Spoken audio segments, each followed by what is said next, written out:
गांव वाले सहम गए। विवेक ने मौका देखकर कहा, हमें सच्चाई तक पहुंचना होगा। ये कोई आत्मा नहीं, कोई इंसान कर रहा है, और वह यही चाहता है कि हम डर में जीते रहें। विवेक और अमृता ने गांव के पुराने दस्तावेज खंगालने शुरू किए। उन्होंने जाना कि जिस घर में अमृता रहती थी वह कभी किसी साधु वैद्य का था, जो काले जादू में माहिर था। कहा जाता था कि उसने अमृता की खोज में कुछ लोगों की बलि दी थी, लेकिन जब गांव वालों को यह पता चला तो उन्होंने उसे जिंदा जलाकर मार दिया। क्या यह सब उसी से जुड़ा हुआ है? अमृता ने चिंतित होकर पूछा।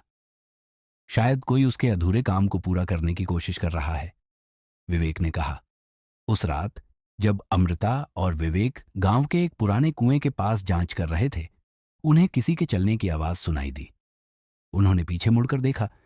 कोई लंबी काली छाया उनकी तरफ बढ़ रही थी। अमृता ने अपनी टॉर्च जलाई, लेकिन वहां कोई नहीं था। तभी अचानक किसी ने विवेक को पीछे से धक्का दिया। वह कुएं के किनारे लहराया, लेकिन अमृता ने फुर्ती से उसका हाथ पकड़ लिया। जल्दी बाहर निकलो, अमृता चिल्लाई। विवेक किसी तरह बाहर आया, लेकिन तब तक वह छाया गायब हो चुकी थी। क्या यह आत्मा थी या इंसान? अब सवाल यह था, जो उनके पीछे था वह कोई इंसान था या सच में किसी आत्मा की छाया? और इससे भी बड़ा सवाल, अगर अमृता और विवेक सच्चाई के और करीब गए तो अगला शिकार कौन होगा? अमृता और विवेक दोनों कांपते हुए एक दूसरे से सटकर खड़े हो गए। आवाज इतनी तेज थी कि उनके कानों में हलचल सी होने लगी। दीवार से एक तेज घर्षण की आवाज आई, जैसे कोई भारी वस्तु खिसक रही हो।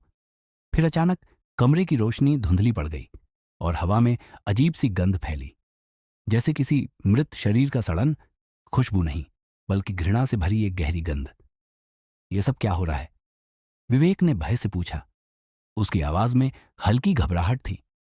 यह कोई आत्मा नहीं, कुछ और है, अमृता ने कहा। उसकी आंखें अंधेरे में कुछ ढूंढने की कोशिश कर रही थीं। यह साधु की आत्मा नहीं है। वह इस जगह की ताकत से जुड़ा हुआ था और उसका जादू अब भी यहां बसा हुआ है। विवेक ने तेजी से चारों ओर देखा। दीवारें मानो सिसक रही थीं और कमरे में अचानक से एक अजीब सी नीरवता छा गई थी।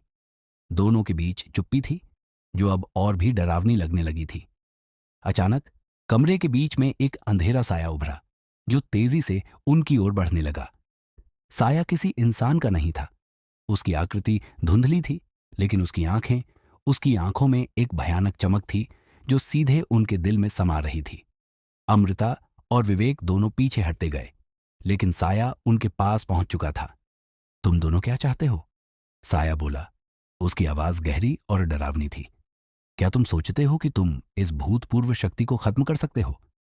विवेक ने डरते हुए पूछा। तुम कौन हो? क्या तुम साधु वैद्य की आत्मा हो? साया हंसा, लेकिन उसका हंसी में कोई सुख नहीं था, केवल एक घृणा थी। मैं वही हूं, लेकिन साथ ही मैं वह शक्ति भी हूं जिसे तुम दोनों समाप्त करने की कोशिश कर रहे हो। साधु वैद्य की आत्मा तो पहले ही इस धरती से जा चुकी, लेकिन उसकी काली शक्ति मेरे भीतर समाई है।